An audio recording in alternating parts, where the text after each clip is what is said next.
오늘 이제 속담을 나눌 텐데요.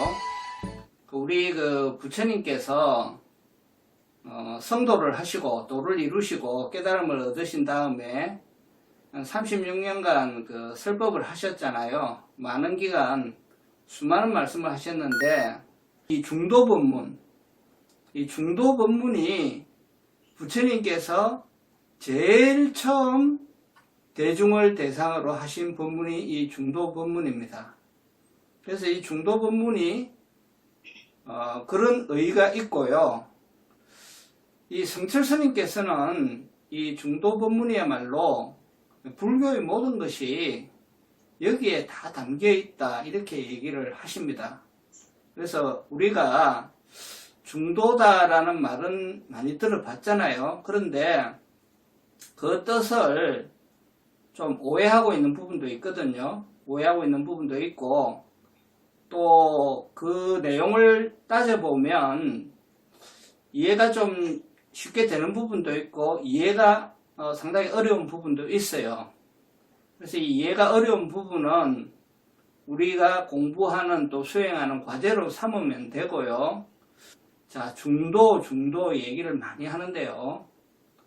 이 중도의 정의, 과연 무엇을 중도라고 하는가 라고 할 때 간단하게 얘기하면 자, 중도가 무엇입니까? 무엇을 중도라고 합니까? 우선 가장 먼저 생각나는 것이 양극단을 버린다 이런 말씀 많이 들어보셨죠? 양극단을 버리고 나타나는 것. 그럼 양극단을 버린 다음에 어떻게 되느냐는 게 문제 아닙니까? 양극단을 버린 다음이 중도예요. 양극단을 버린 다음에 드러나는 것이 중도다. 중도는 양극단을 버린 다음의 제3의 길이 중도다. 이렇게 정의를 할 수가 있습니다. 제3의 길 이러면 조금 애매하잖아요. 그래서 어떻게 이해하시는 게 좋은가 하면 양극단을 버린 다음의 올바른 길 또는 올바른 견해, 그것이 중도이다. 이렇게 우선 그 중도의 정의에 대해서 한번 정리를 하는 것이 좋고요. 그러면 이제 간단하게 두 파트로 나눠서 생각해 볼 수 있죠. 첫 번째 파트는 양극단을 버린다 하는 게 한 파트고요. 두 번째 파트는 그 다음에 있는 무언가, 그게 이제 중도인데 그 다음에 있는 그 무언가라는 것은 양극단을 버린 다음의 올바른 길, 올바른 견해, 그것이 중도다. 자, 여기까지는 쉽잖아요. 그러면 우리가 초전법륜경에서 부처님의 직접적인 표현, 그 중도에 대한 직접적인 표현은 과연 어떻게 되어 있는가 하는 것을 같이 한번 보도록 하겠습니다. 전법륜경에는 이렇게 되어 있습니다. 비구들이여, 출가자가 가까이 하지 않아야 할 두 가지 극단이 있다. 그것이 무엇인가? 그것은 저열하고 촌스럽고 범속하고 성스럽지 못하고 이익을 주지 못하는 감각적 욕망들에 대한 쾌락의 탐닉에 몰두하는 것과, 즉 요것은 이제 쾌락주의죠. 그 다음에 이제 괴롭고 성스럽지 못하고 이익을 주지 못하는 자기 학대에 몰두하는 것이다. 즉 쾌락주의와 고행주의를 얘기하죠. 이것이 버려야 할 두 가지 극단이다. 비구들이여, 이러한 두 가지 극단을 의지하지 않고 열애는 중도를 완전히 깨달았다. 이 중도는 안목을 만들고 지혜를 만들며 고요함과 최상의 지혜와 바른 깨달음과 열반으로 인도한다. 그래서 중도는 고행주의와 쾌락주의를 부처님께서 말씀하시면서 이 양극단을 버린 제3의 길이 중도이다. 비구들이여, 그러면 어떤 것이 열애가 완전하게 깨달았으며 안목을 만들고 지혜를 만들며 고요함과 최상의 지혜와 바른 깨달음과 일반으로 인도하는 중도인가? 그것은 바로 이렇게 나옵니다. 그것은 바로 요 다음이 뭡니까? 팔정도? 그렇습니다. 팔정도입니다. 팔정도. 자, 고행주의와 쾌락주의라는 것은 무엇입니까? 그 당시 오비구들이 이제 고행주의에 빠져 있었잖아요. 그래서 이 지금 수행 방법을 말씀하시고 계신 거거든요. 수행 방법에 있어서의 양극단, 즉 쾌락 그거 좀 해도 괜찮다라고 생각하는 유파의 수행주의도 있고, 무슨 소리냐, 철저하게 고행을 통해서만 깨달음을 얻을 수가 있다는 그러한 그 고행주의가 있잖아요. 그 양극단 사이의 바른 길은 부처님께서 제시하신 게 팔정도죠. 그래서 전법륜경에는 이 고행주의와 쾌락주의를 버리라는 말씀과 중도가 팔정도다 하는 부처님의 표현이 있어요. 자, 그러면 우리가 이제 양극단을 버려야 된다는 걸 알았고, 그 다음에 양극단을 버릴 때 드러나는 올바른 견해, 올바른 길은 여기서는 팔정도다 이거죠. 그래서 이제 여기까지 우리가 배우게 되면 어떻게 생각하냐면 중도는 팔정도다 이렇게 생각하거든요. 그 중도는 팔정도가 맞습니다. 틀린 게 아니죠. 그러나 이제 우리가 여기서 정교하게 좀 따져봐야 될 것은 뭐냐면 양극단이 고행주의와 쾌락주의일 때, 즉 수행 방법의 문제가 다룰 때 그때의 중도가 팔정도라는 거예요. 자, 그러면 우리가 양극단이 이것만 있는 게 아니잖아요. 선과 악도 있죠. 그 다음에 있다와 없다도 있죠. 계속된다와 끊어진다도 있죠. 우리의 현상계에는 양극단으로 가득 차 있어요. 이 가득 찬 양극단의 모든 중도가 팔정도는 아니라는 겁니다. 이거를 우리가 오해를 하시면 안 돼요. 이걸 분명히 아셔야 되고, 각각의 양극단의 각각의 중도는 다 따로 있는 거예요. 이거를 우선 제가 지적을 드리는데 이걸 중요하게 생각을 하셔야 됩니다. 자, 그래서 이제 유의점을 살펴봅시다. 자, 중도의 양극단의 요거 이제 제가 좀 타자가 잘못됐네요. 중도는 양극단의 융합이 아니다. 즉, 아까 얘기한 우리가 그 수행의 문제를 할 때, 그때의 중도는 부처님이 팔정도라고 말씀하셨지, 고행주의와 쾌락주의를 섞어 놓은 게 아니라는 거죠. 선과악도 마찬가지고, 있다와 없다도 마찬가지입니다.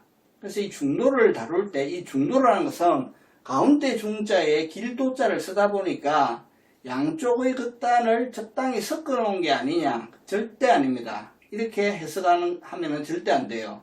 그래서 요게 이제 우리가 피해야 할 거고, 또 두 번째는 첫 번째 얘기하고 비슷한 얘기인데, 양극단의 산술적 평균이 절대 아닌 거죠.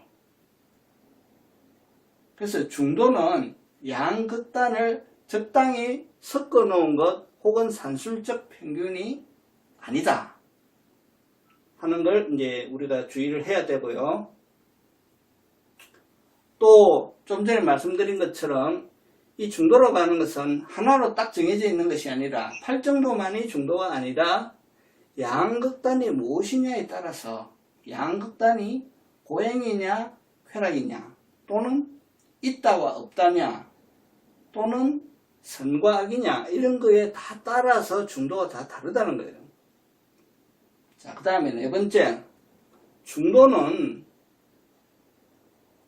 어떤 양극단이 있더라도 항상 고정된 게 아니에요. 중도 자체도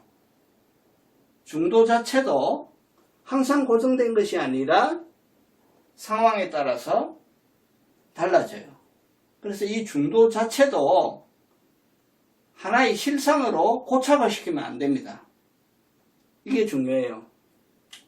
그래서 저는 네 번째 중도는 고정불변하지 않는다.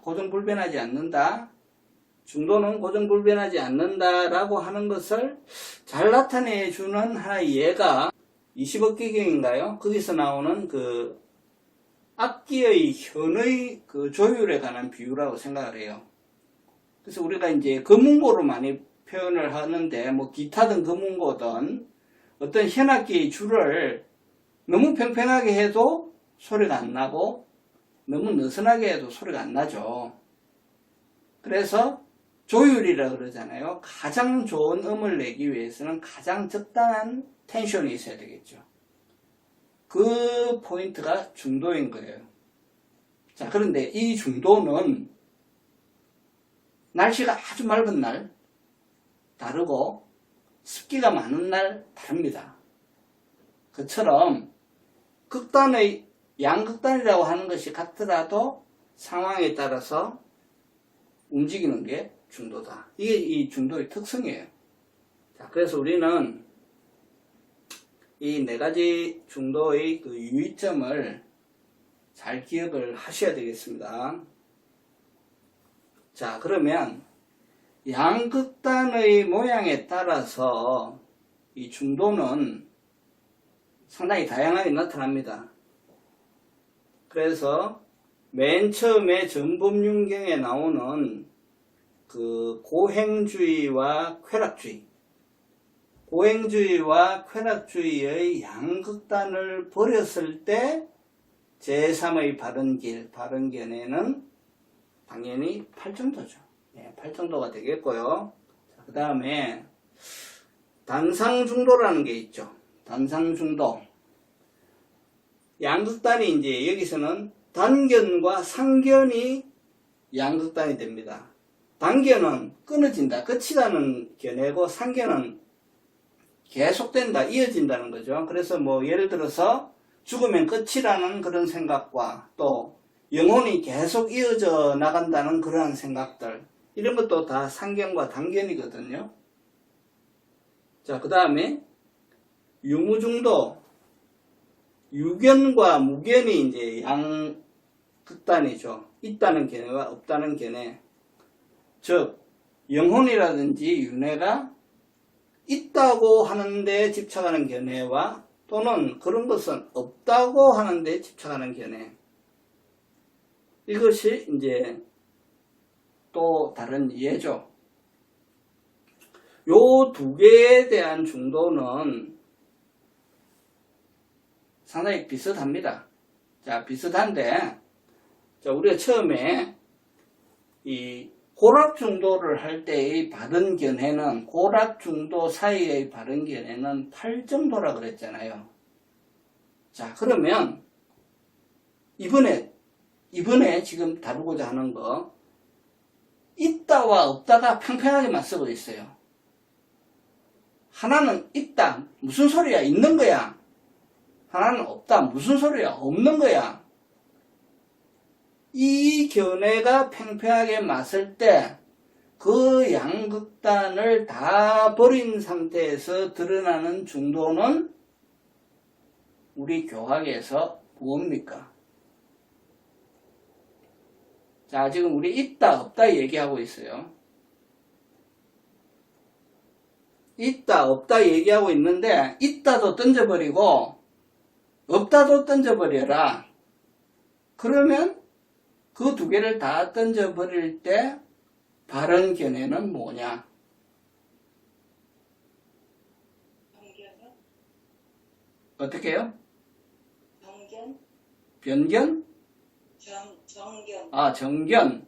정견은 이제 바른 견해인데, 바른 견해라는 말인데, 그 바른 견해의 내용이 뭐냐 이거죠. 자, 지금 유무를 따지잖아요. 실상을 따지잖아요. 어떨 때 있습니까? 어떨 때 없고. 연기요? 그렇죠. 연기법이죠. 연기법.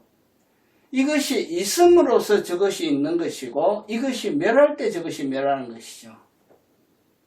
그래서 있다와 없다를 따질 때의 그 양극단을 던져버릴 때 드러나는 바른 견해는 바로 연기법입니다. 그래서 무명이 있음으로써 행이 있는 것이고 행이 있음으로써 식이 있는 것이고 또 행을 멸할 때 식이 멸하는 것이고 무명을 멸할 때 행이 멸하는 것이고 그래서 이 중도를 따질 때 우리가 말할 수 있는 중도는 연기법이죠. 그래서 이제 이런 얘기를 할 때는 우리는 뭐라 얘기하냐면 중도가 뭡니까?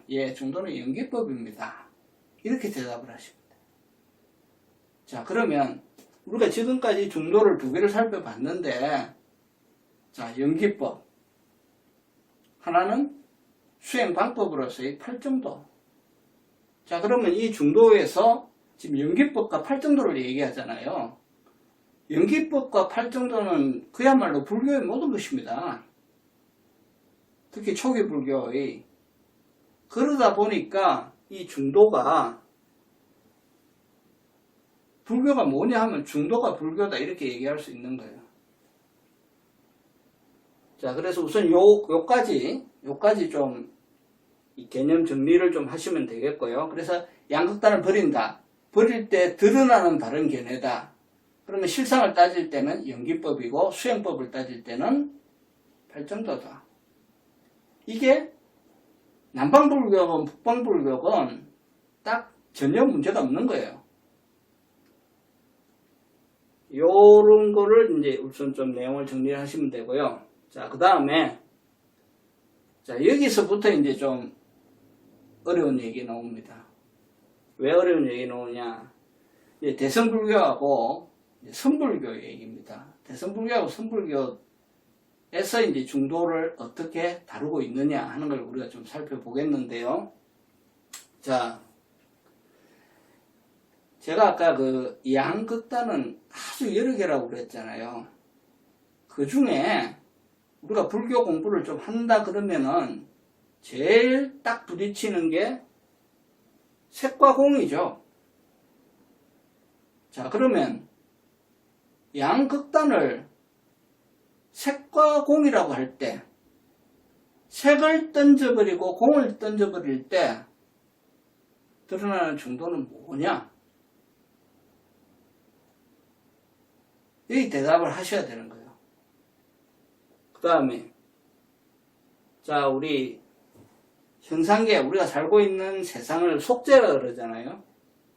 그 다음에 진리의 세계를 진재라 그러죠. 열반계를. 이것도 양극단입니다. 우리가 살고 있는 속재와 진리의 세계라고 하는 이 진재, 이 양극단을 동시에 던져버릴 때 드러나는 중도는 뭐냐?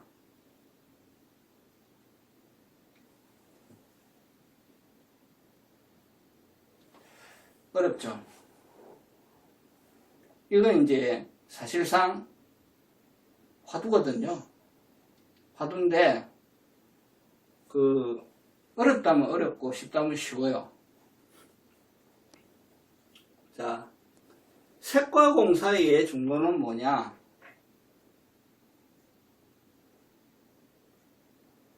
반야신경에 나와 있어요. 무상은 한 부분이고 무상과 유상이 그게 다 양극단이라니까. 그걸 던져버리라니까. 그거 던져버리라는데 계속 그 얘기하시면 안 되지. 제가 그러잖아요. 반야신경에 보면 나온다니까요, 답이. 자, 색도 던져버리고 공도 던져버리라. 색과 공 사이의 중도가 뭐냐?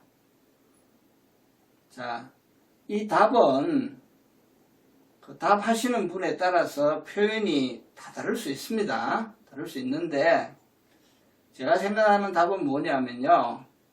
색적 시공, 공적 시색입니다. 예. 색적 시공이면서 공적 시색입니다. 자, 거기에 대해서 다시 또 얘기하기로 하고요. 숭산 스님께서 우리 옛날에 달마사에서 숭산 스님 법문 가끔 들었는데요. 이 숭산 스님께서 굉장히 즐겨하시는 법문이 있죠. 산은 산이고 물은 물이로다. 산도 공했고 물도 공했도다. 여러분, 어느 세계가 진짜 세계입니까? 딱 이러시거든요. 이거하고 똑같은 얘기예요. 자, 산은 산이라는 세계와 산은 공하다는 세계, 물은 물이라는 세계와 물도 공하다는 세계, 이 두 세계가 있는데 어느 게 진짜 세계냐? 이 양극단 중에 어느 극단이 진짜냐? 자, 그럼 우리 이때까지 배웠잖아요. 당연히 둘 다 아닙니다 해야지. 그 둘 다 아닙니다. 그러면 진짜 세계는 뭐냐? 그러면 이제 중도를 답해야 될 거 아닙니까? 중도. 그 두 극단 사이 중도를 답을 해야죠. 그 답을 못하죠. 법당에 한 100명이 앉아 있는데 답하는 대중이 하나도 없죠. 그러면 이제 스님 법문을 계속 하시죠.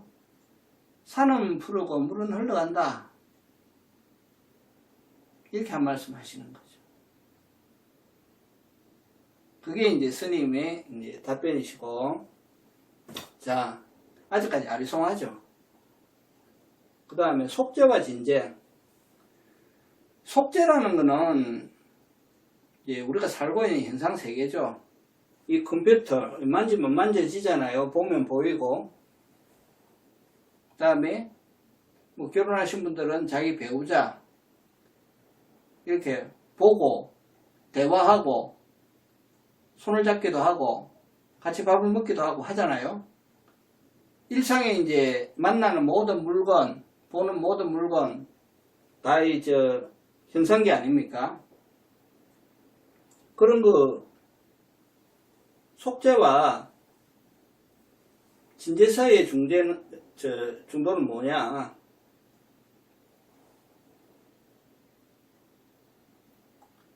이 속죄와 진제 사이의 중도를 확인하게 아시면 사실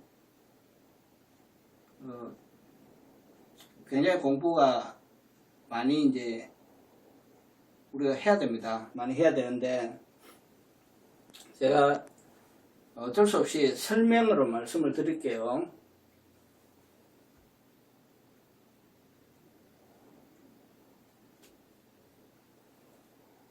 자, 우리가 현상계에서 재물이라 그럽시다. 재물이라 그러면은 우리 부동산, 그죠? 자기 집, 그것도 이제 재물이고, 은행에 통장에 내가 돈이 들어 있어요. 그래서 예를 들어서 좀 큰 표현으로 100만 불이 들어 있다 합시다. 그럼 통장을 딱 열면 1하고 0 6개가 찍혀 있죠. 100만 불. 그죠? 자, 그거는 실제 세계입니다. 실제 세계. 실제 세계니까 내가 집에서 살고 그 은행 돈을 찾으면 가서 밥도 사고 빵도 사고 지출을 해서 내가 살죠. 그 실제 세계죠. 그런데 그게 불교적 입장에서 실체는 없는 거예요. 공한 거예요. 내가 이 세상 살면서 잠시 맡아 있는 거예요. 내게 아닌 거예요. 그래서 집이라고 하는 것도 등기라고 하는 문서에 내 이름으로 들어가 있으니까 그게 내 집이라고 주장하는 거고, 그죠? 근데 어느 날 갑자기 누군가가 그 이름을 바꾸어 버렸어. 이름이 싹 지워지고 다른 이름이 들어왔어. 그러면 내 집이 아닌 것 같다는 거죠. 자, 은행에 1하고 0이 6개가 들어있는데 누가 해킹을 했어요. 혹은 이게 투자 계좌라면 내가 투자를 해서 실패를 했어. 0이 갑자기 2개가 없어졌어. 그러면 1하고 0 4개가 찍혔어. 그럼 차이는 뭡니까? 종이에 0이 2개가 있고 없고의 차이인데 2개가 없어지면 사람이 자살을 해요. 그죠? 그래서 이러한 현상의 사물을 보는데 그것이 영원하고 자아가 있는 게 아니라 무상하고 자아가 없다는 걸 같이 봐야 되는 거예요. 그게 존재의 실상을 바로 보는 거예요. 그게 속죄와 진죄를 같이 바로 보는 거예요. 제가 이제 예를 들어서 말씀을 드리는 겁니다. 자, 그러면은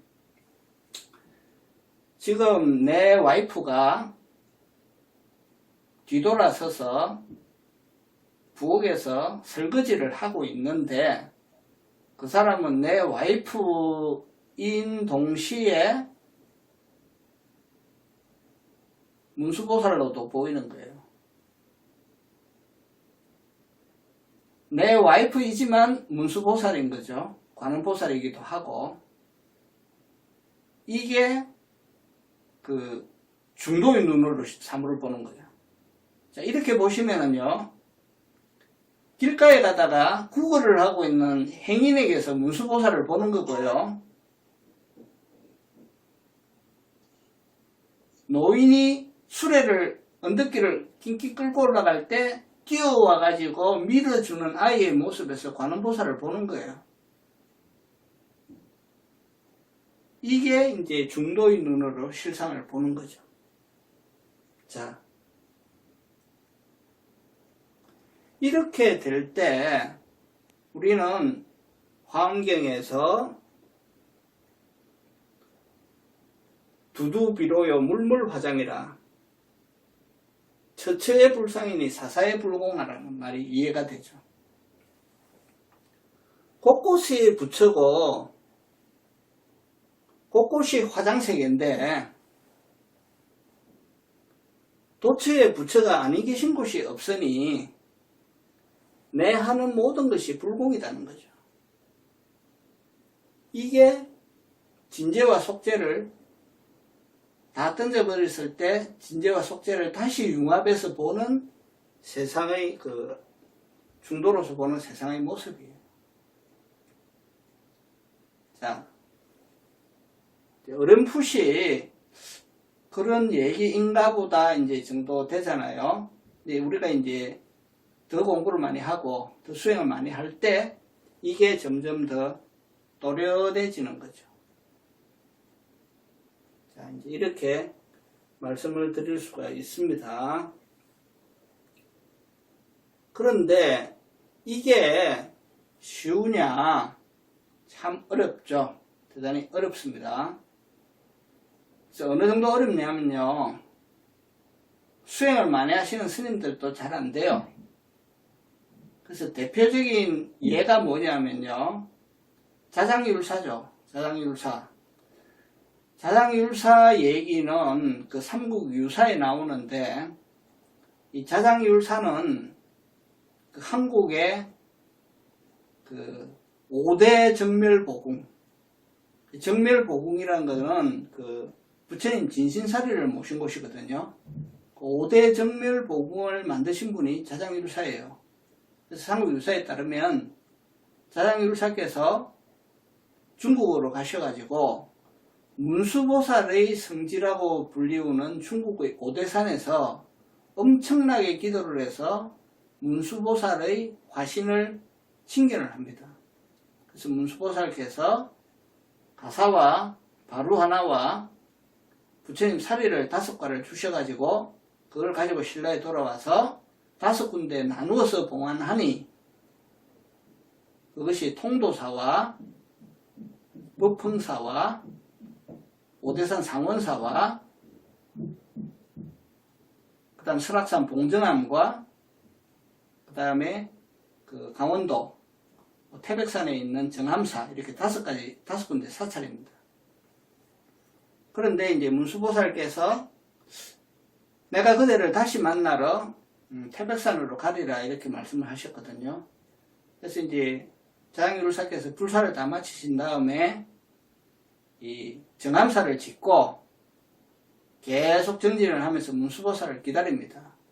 근데 문수보살이 오지를 않는데 어느 날 밤에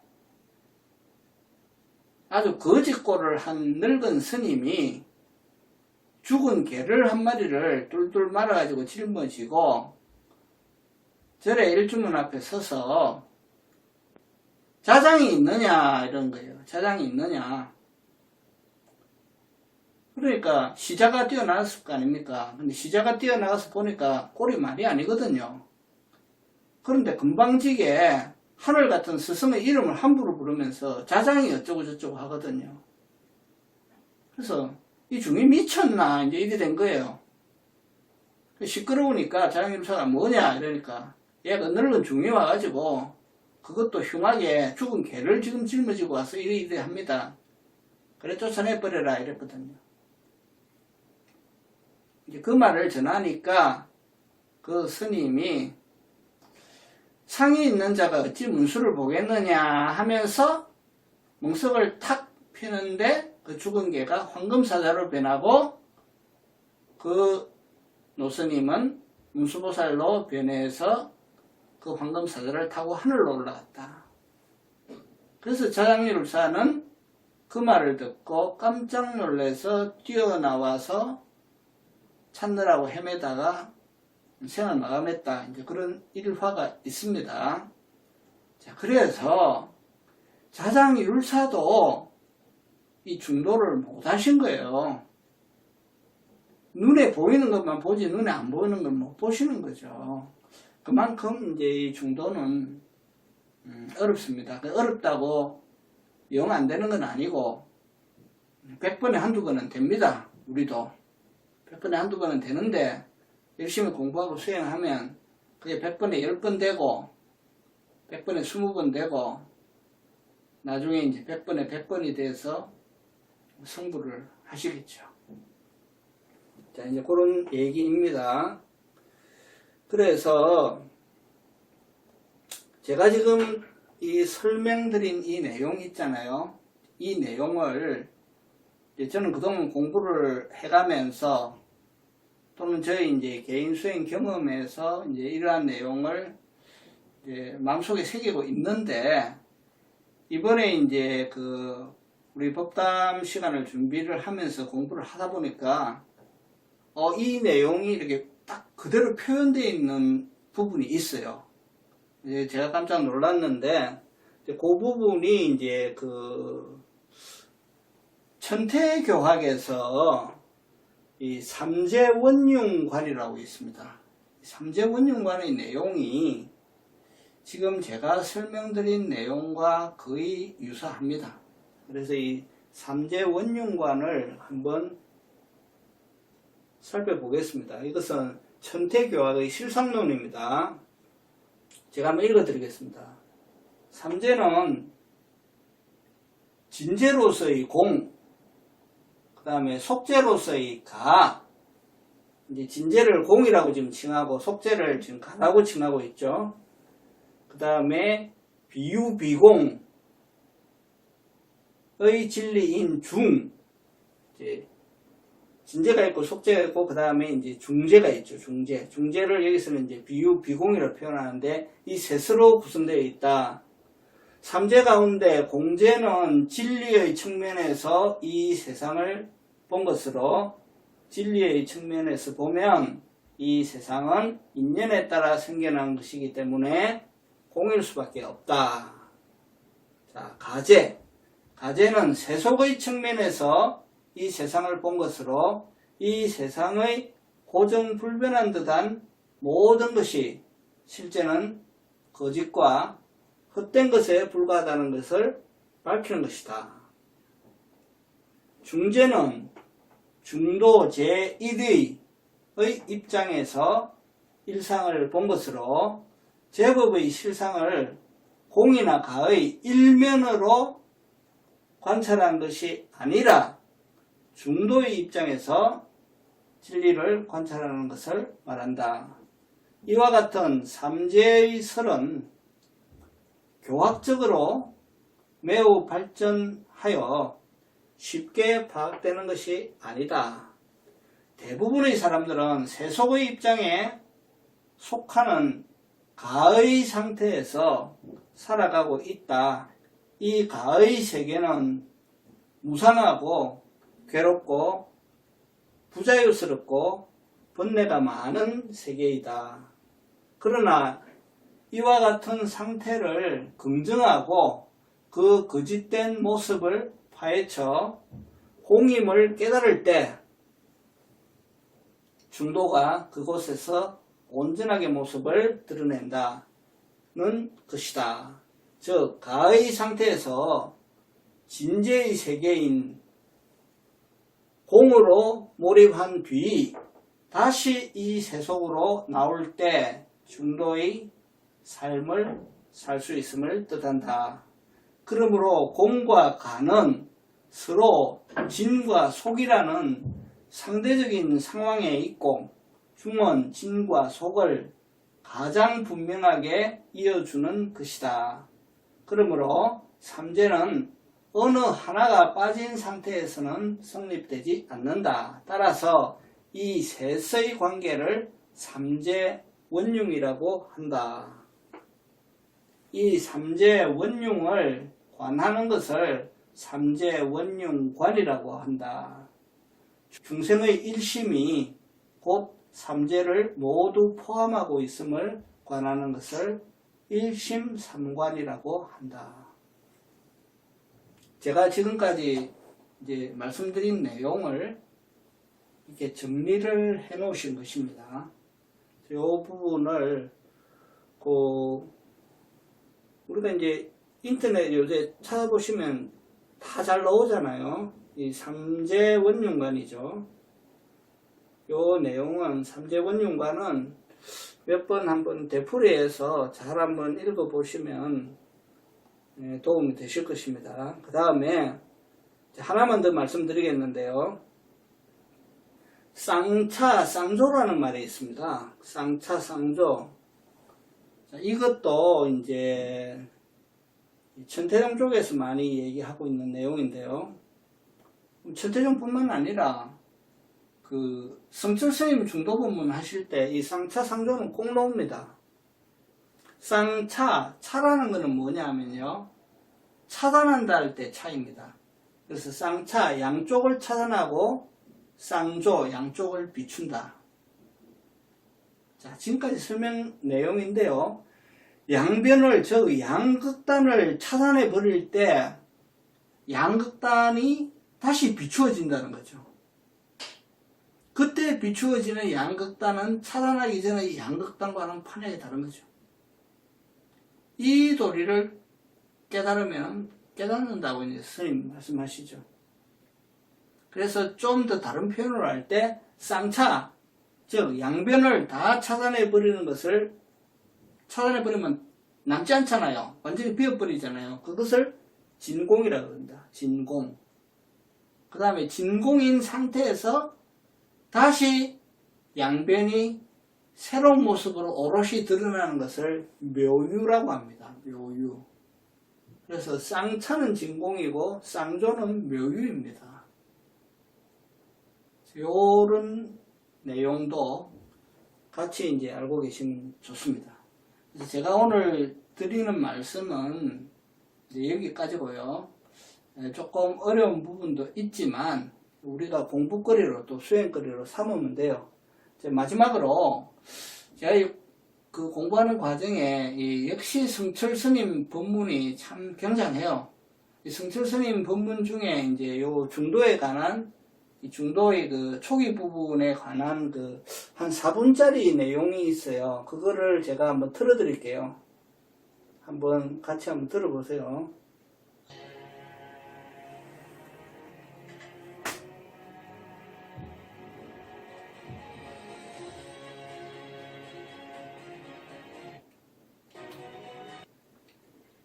말씀했냐면은 말이야. 세존이 오비우 있게 과하였다. 오비우라는 것은 이 사람들이 남기께서가 이거 부처님 첫 제자가 되었죠. 이 비유가 되었다. 그래 이제 오비우라고 합니다. 출가하는 이변에 친것지 말지니 출가하는 사람만 되니 양변에 친것지 하면 무엇인다고 말이야. 고안애인이라. 고안애이다 그 말이야. 열에는 이 이변을 갖다가 바리고 말이야. 바리고 중도를 정등급하였다. 중도를 나는 만대기는 정등급 바로 됐다. 이렇게 말씀했습니다. 요 말이 좀 긴데 요거는 이제 남전 있는 소리예요. 말이 좀 긴데 요약했습니다. 알기 좋게 쉽게 말해. 원근본 쓴 요럴 때가 있죠. 이 말인데 한 발 보탠 건 아니에요. 중간에 잘라지고 이렇게 했죠. 이 출가라는 것은 말이지 누구도 지금 만듦이 출가라는 것이 어렵고 중대능의 출가 아닙니다. 인도 당시 만듦이 이제 출가했고 도를 전념에 닦는 사람은 전부 다 출가를 한다고 말이야. 도를 전념에 닦는 사람은 말이야. 누구든지 이변에 양변에 친근한 무엇이냐 말이야. 양변을 짚하면 안 된다 입니다. 그런데 예를 들어 말하자면 고안애기다 이것이라. 양변이라고 하면 어디 시비도 있고 선악도 있고 유무도 있고 모든 것이 많이 있는데 말이야. 왜 고아 낙을 갖다가 들미냐 이야. 들미냐 하면은 말이지. 그 당시 실제에 비춰서 이제 말씀합니다. 그 사람들은 뭘 가지고 주장하냐면은 말이지. 고행주의거든. 오죽은 고행주의라고 말해. 고행주의. 그게 능명이거든. 대에 의지해서 막 따라서 약을 준기거든. 그 사람들이 가장 집하고 있는 것이 말이야. 세상에 만들면 그 행락을 버리고 말. 이 고행을 해서만은 성도를 할 수 있다. 해탈할 수 있다. 해탈할 수 있다. 이것이 속에 베껴 있단 말이야. 베껴 있거든. 이제 그거에서 이제 의지해서 그 사람들 병을 가고 말하는 소리예요. 물론 이제 양변이라는 것은 전체가 다 통하는 긴데 말이야. 통하는 긴데 고아나도 양변이 아니거든. 그게 당신네 지금 말이지. 세간의 행례라는 건 모시는 것이고 말이야. 세간의 행례를 베릴 줄 알았지 말이지. 베릴 줄 알았지. 이 부분 말하자면은 이것도 말이야. 고행한 이것도 비인 줄 모른다 이 말이야. 참말로 해탈을 하려면은 말이야.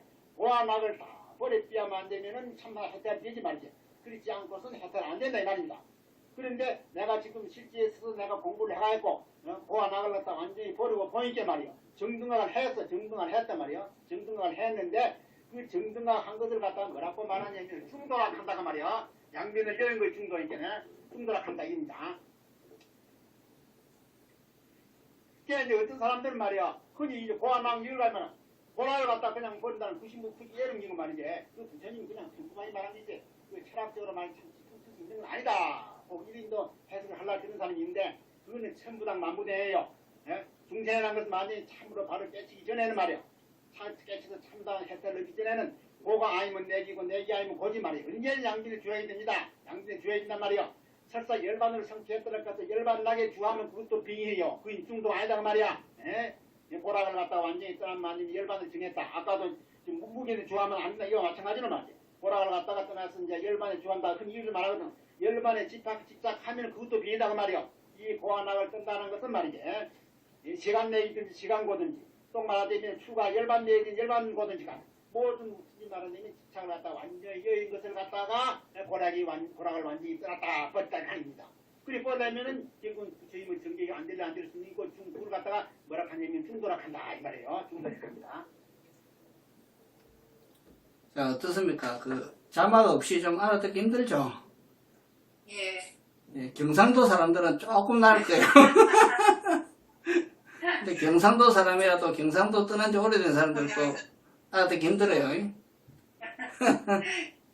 자, 오늘은 여기까지 말씀드리겠습니다. 감사합니다. 성불하십시오. 예, 감사합니다. 네.